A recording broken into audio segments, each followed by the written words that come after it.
Come on, Devin. Talk to us.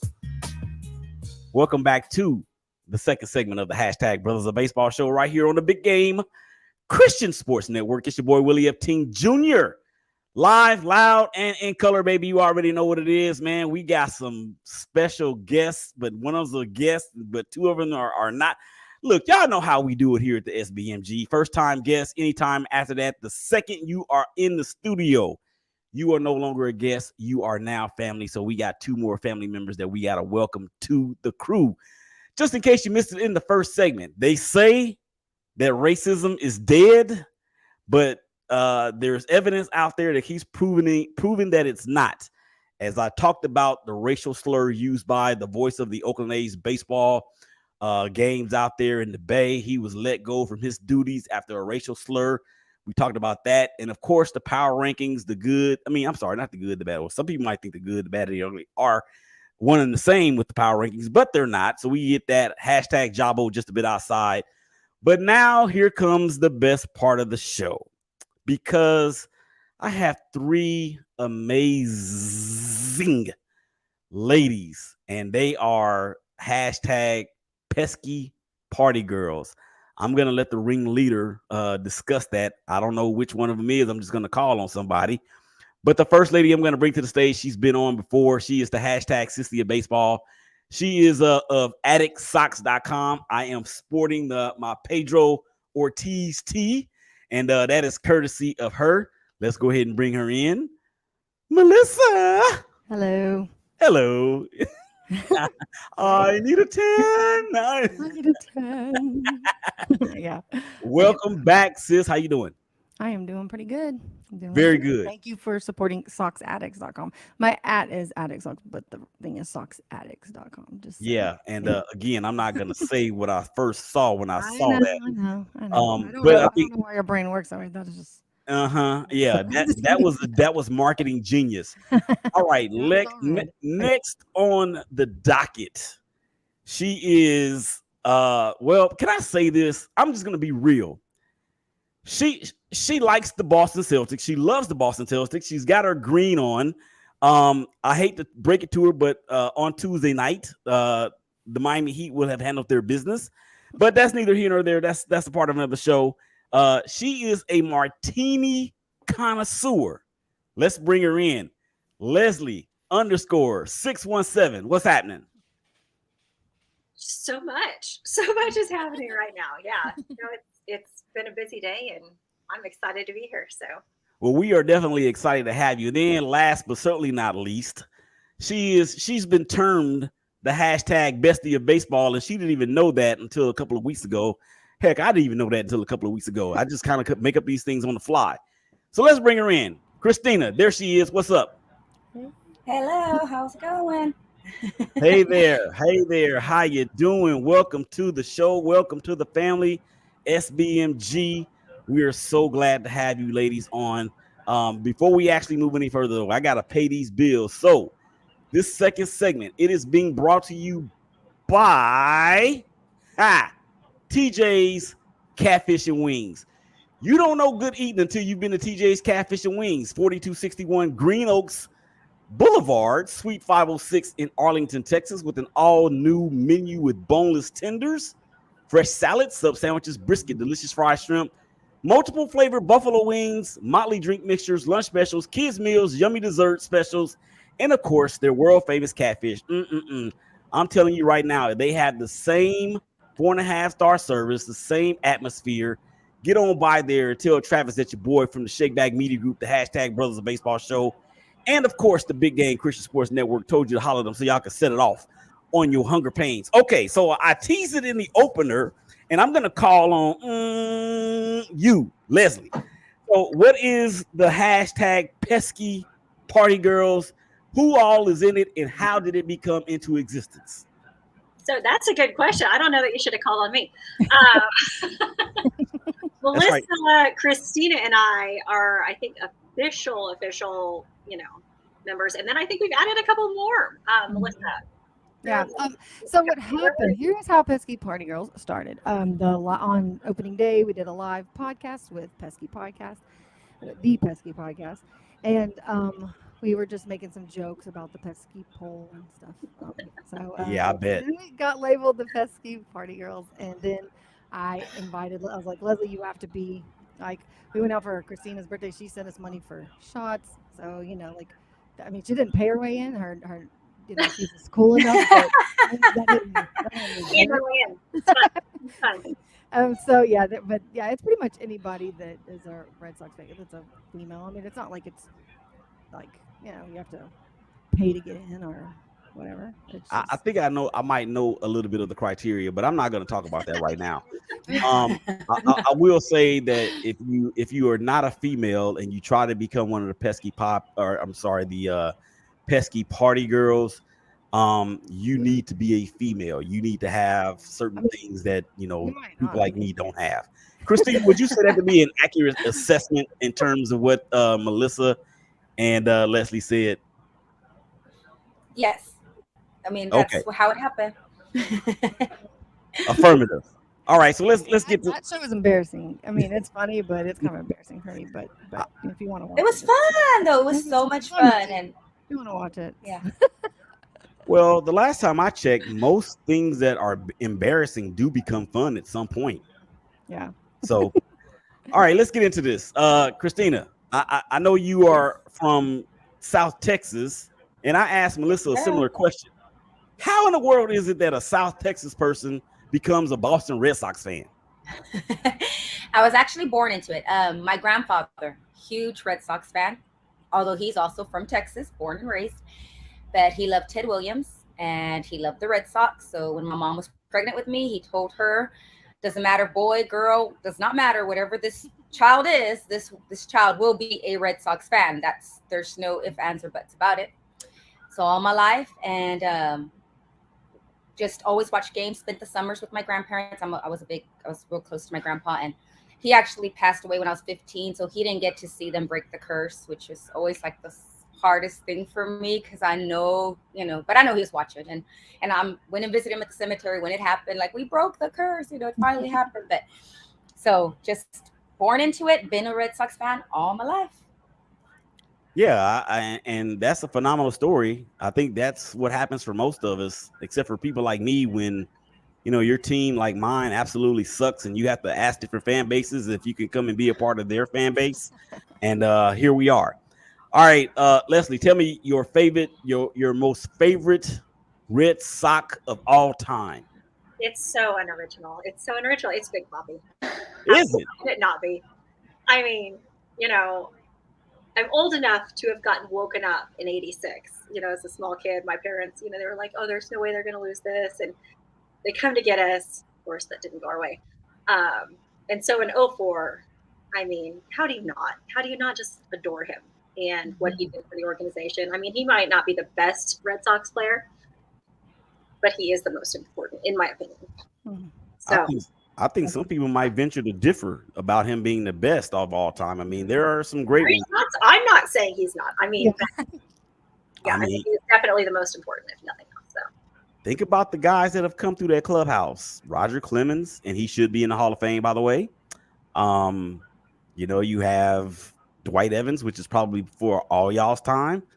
Jim Rice, who's my favorite Red Sox of all time, even though I never was a Red Sox fan until now, adopted wise. So I mean, hey, cut me some, you got smart. Yeah, well, cut me some slack. I mean, I do a show in Cleveland every Monday, so they said I should be a Guardians fan. I have a person that's on the team that's a Mets fan. They let me down last year because I adopted them, so I'm not going back to them. So here we are with Boston, and let's see how it plays out. All right, guys. So let me ask y'all a question. Oh, by the way, the pesky crew could not be with us on this broadcast. DC texted me, or he DM'd me on Monday and said, "Yo, we double booked.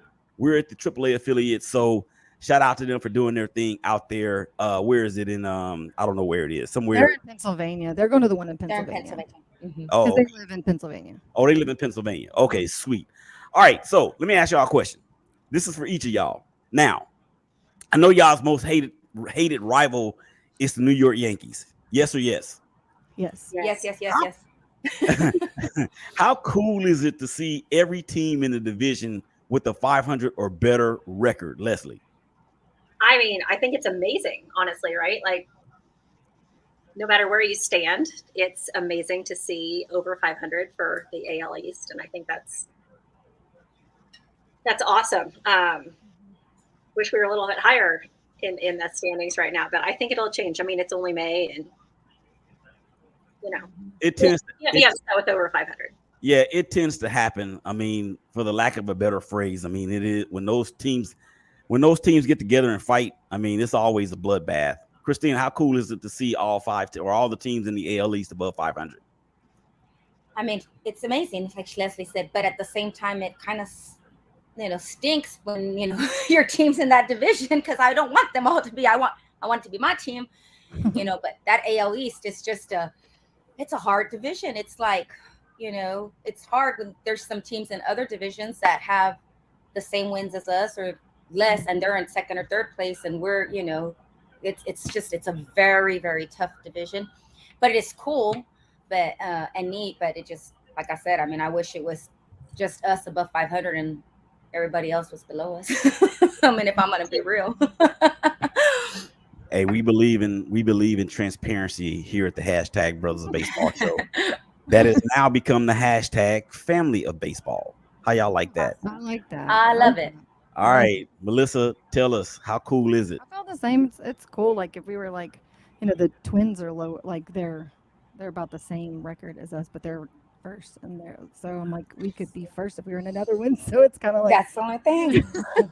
So it's like, I mean, it's good. It's better. Honestly, it's better than I thought it was going to be when the season started. So I'm good with it. As a person that picked the Toronto Blue Jays to win that division, I'm pleasantly surprised, because I honestly did not believe that the Red Sox would be here. They've got I think they still have a lot of work to do, but we'll get to that at another time as the season proceeds along. But just take it in right now. At least your team doesn't have a minus run differential over 120, like somebody's team on this show, but that's neither here nor there. All right, so we know that Rafael Devers is the clear leader of this team. Are we ready to call him a superstar, Christina? Me personally, no. I mean, yes, he is, and he's getting better, but the slump he was in for a while was, I'm not gonna lie, was upsetting me. I was like, come on, I need more from you. I need more from you. But he is coming around, and he has started, doing better and hitting. But I was not happy with him, and it probably wasn't his call last night, or maybe it was, I don't know. But trying to lay down the bunt, I was like, dude, it's a one run, it's 1-1. I need you to hit. Why are we trying to bunt? And I know the third base side was open, and that's what he was hoping to do, like get it down there. But I was like, this is not the time for a bunt. It's just so. But I do think he's growing. I do think that he's learning, and he's getting, better with it. But for what he can do and what I know he can do, what I've seen him do, I expect a little bit more from him. But I'm very hard on my guys, because I mean, I know it's easier said than done, because I'm the one here. But in my opinion, they should be, you're getting paid to do this. I expect you to do this. I'm hard on my guys, and I expect a little more from him. That's a great answer. I don't know if it was his. Well, I mean, okay, Melissa, what do you think? Are we ready to call him a superstar? And do you think? I say he's a superstar. He got the contract he got. Like, I think he is in a slump, but I think I just see people as what I believe they're going to be, and I could be wrong. I'm not going to call Bobby Dahlbeck a superstar or anything like that, because even though I like him a lot, like as a person, I would like to be his friend. But Will you be but my Devers, friend, please? I do believe I believe he is a superstar. I think he's just in a slump. Like there's a reason he got paid what he got paid and got the contract he got. Right. So. Leslie, is Rafael a superstar? Devers. I'm kind of in between both of them. I think he could be a superstar. Yeah. I mean, I think he is a Red Sox superstar at this moment on this team. Of course, it's May and there's a lot of baseball left, so let's not go crazy. But I mean, his average last year was 295, and this year it's 254. I mean, he did have that slump. So again, May, still early. Recent, I mean, he's been better. Mhm. So I mean, listen, if you search back to my Twitter, you'll see that I was so excited when we signed Raffy. I like made a blue drink in my Red Sox cup, and I was like, it's Martini Wednesday, and we got Raffy. So That's great. I was super excited. I couldn't not want him on my team. I mean, I think he's fantastic.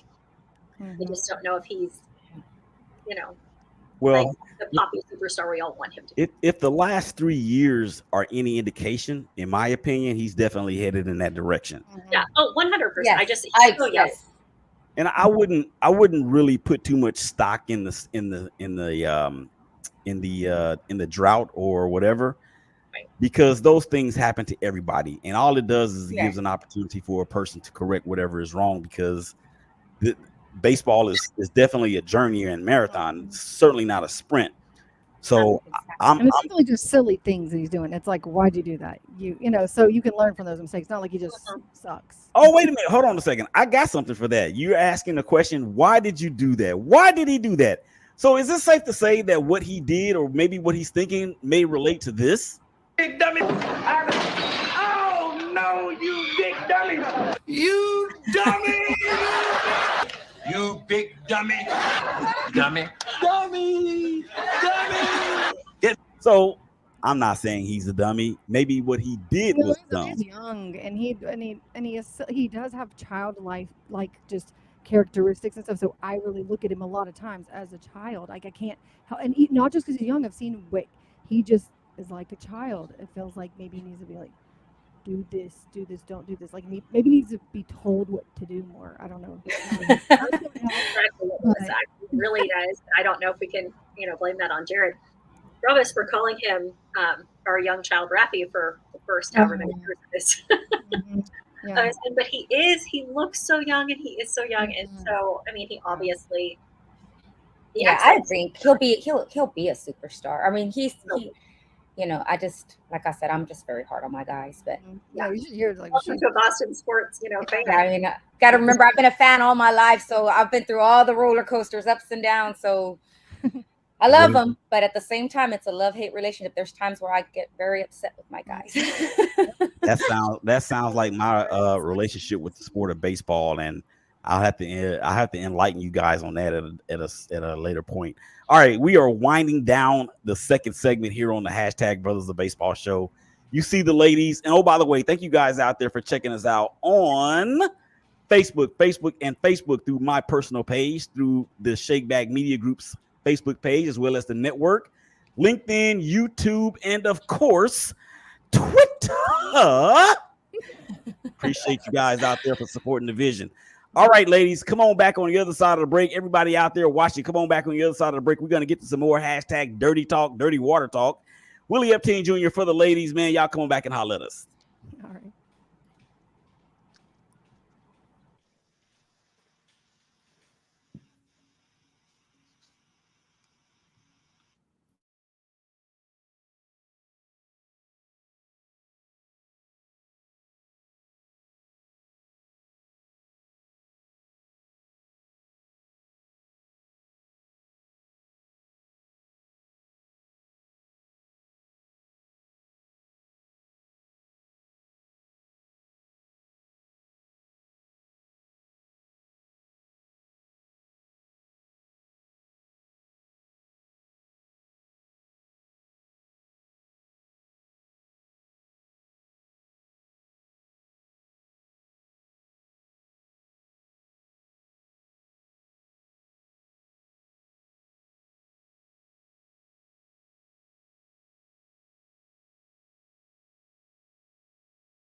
Shakeback Media Group, Willie Epteen Jr., hashtag Brothers of Baseball. Where are we? We are at the official MLB apparel store live in New York City. Man, the show, 12s and 6s, 1s, and 7s. BGCSN 1 and 2. Come on, check your boy out, Willie Epstein Jr. Hashtag Brothers of Baseball.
And we welcome you back to the third and final segment of this episode of the Hashtag Brothers of Baseball Show. Willie Epstein Jr., Melissa, Leslie, Christina, what's going on, ladies?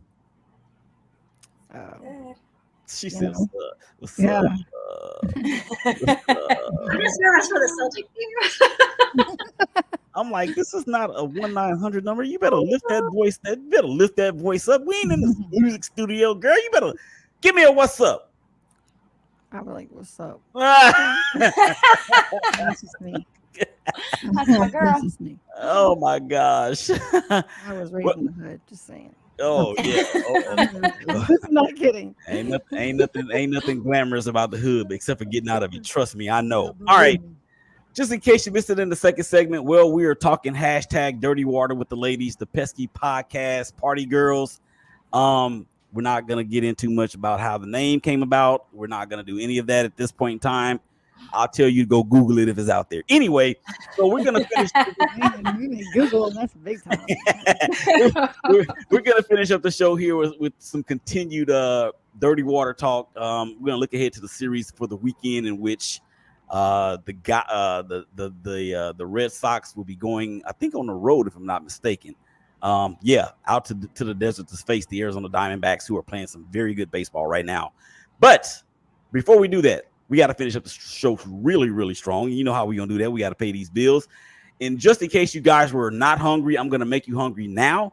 Simple Simon's Pizza. It is now in Crowley, Texas, with carryout, curbside service, and more. Customers can place their orders online at simplesimonspizza.com or call in or order inside the store. The menu features the classic Simple Simon's Pizza, the original calzone, and the Beast, which is a 30-inch pizza topped with all of your favorites. Since 1983, Simple Simon's Pizza has maintained a plain and simple vision statement to glorify God by promoting family values and helping others succeed, and their mission statement, which is simply to provide simply the best customer service experience. So stop on by Simple Simon's Pizza today or tonight, tomorrow, or just go by there or call them.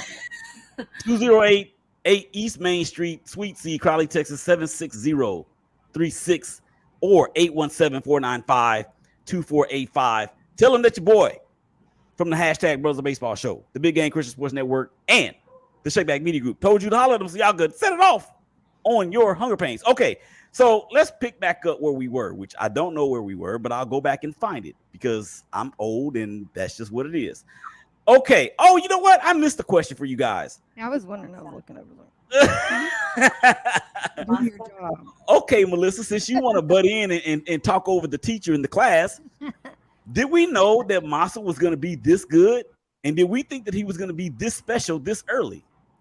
Christina did.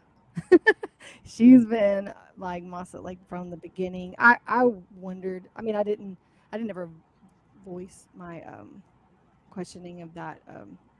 But yeah, he's really good. At first I was kind of worried because I was like, but then I think he just had to learn. He's very disciplined, Mhm. and I feel like he's just, he's always taking it in and learns from his mistakes, and so, yeah, love him. Leslie, I see you nodding your head, Leslie. I'm going to assume that you're in agreement. Yeah, I mean, his willingness to recognize what needs help, Hmm. what needs assistance, and he'll do what he has to do to fix errors. I think that is amazing. Yes.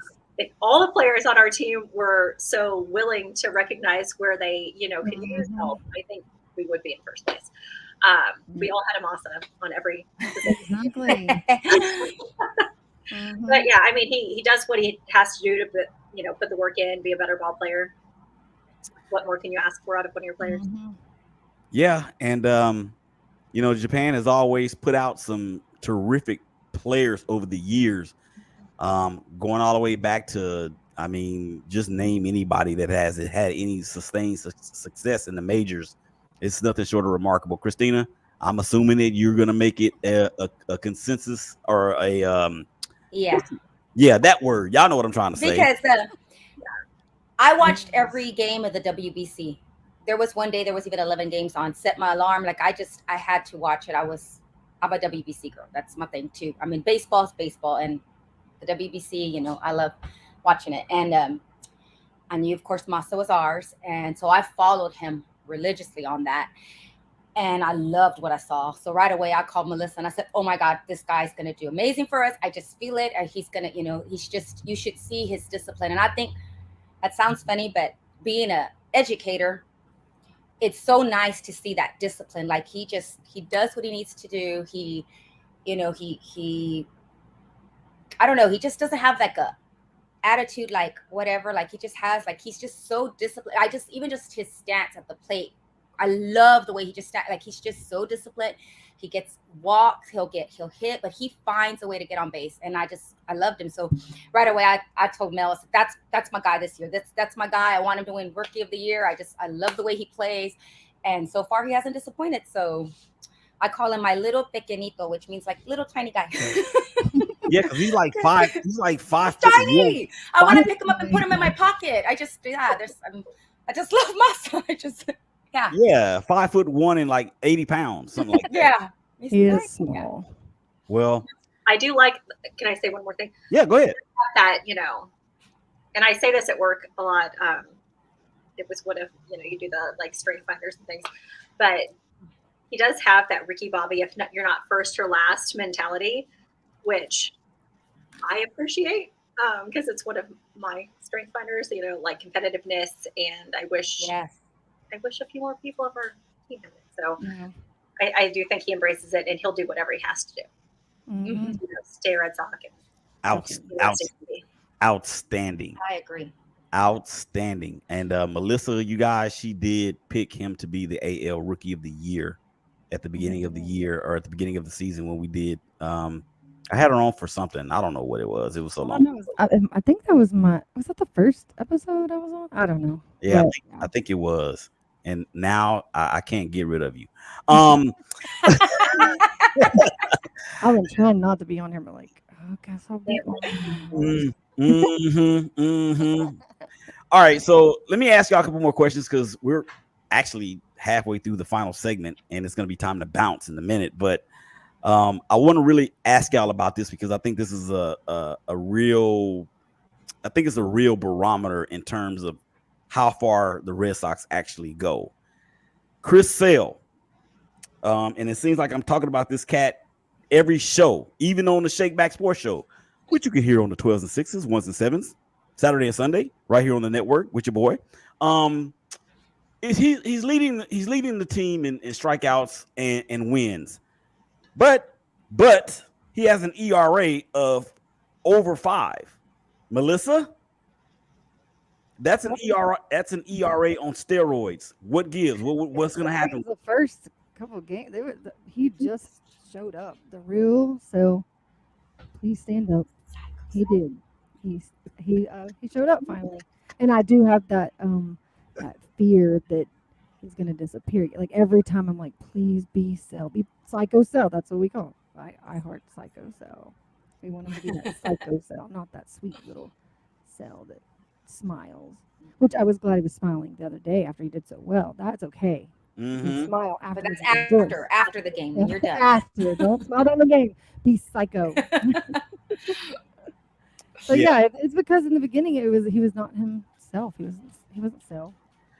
So Well, I when you're think coming he's off got it now. when you're coming off of major injuries like that, you know, you're not gonna just automatically morph into the person that you were before, the player that you were.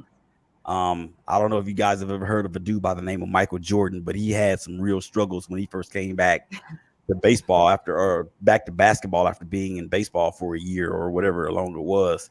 All right, Christina. So what gives on Chris Sale? Are we buying him in terms of him getting better? Or are we selling the sale and think that he's gonna either be this guy or worse? No, we're buying him. I think Psycho Cell is back. I do. I think Cell is back. I just think the beginning, it just took, like he said, hadn't pitched in a while with all the injuries and stuff like that. I think now he has found it again. And I just think he's back. I didn't want to call it too early after his first finally good start, so I waited. But after the last few starts, I think he's back. I'm calling. I say Psycho Cell is back, and I love it. So I'm buying it. Leslie. These two are both so positive. I mean, I think it's great. I don't think it's a concern anymore. I really think he was just settling in. I think he was in his head about, oh my gosh, I could get injured again. What happens if that happens? That kind of a thing. Recent games, I mean, could you ask for more? And give me all of the Psycho Sale that we could possibly handle. Because as we discussed, Mel, Christina, and I recently, Psycho Sale's the best sale, and that's the only one we want to see. I read an article, and sorry to say, I cannot remember who it is. So, someone says it was me, just give them credit. They're calling it the Redemption Tour, and I could not love that more. I mean, I think that's amazing because it is. I mean, he's been out with injury and just plagued by it and not able to be the guy that we all know he can be. But I think, I don't think it's a concern. I think he really was just settling in. So I'm not worried about it, but it's May still, so he could get into it or whatever. But I think it's great. Yeah. Psycho Sale forever. As my former and future co-host and creator of this show, Donnie Epting, once said, it's early now, but pretty soon it's going to be late.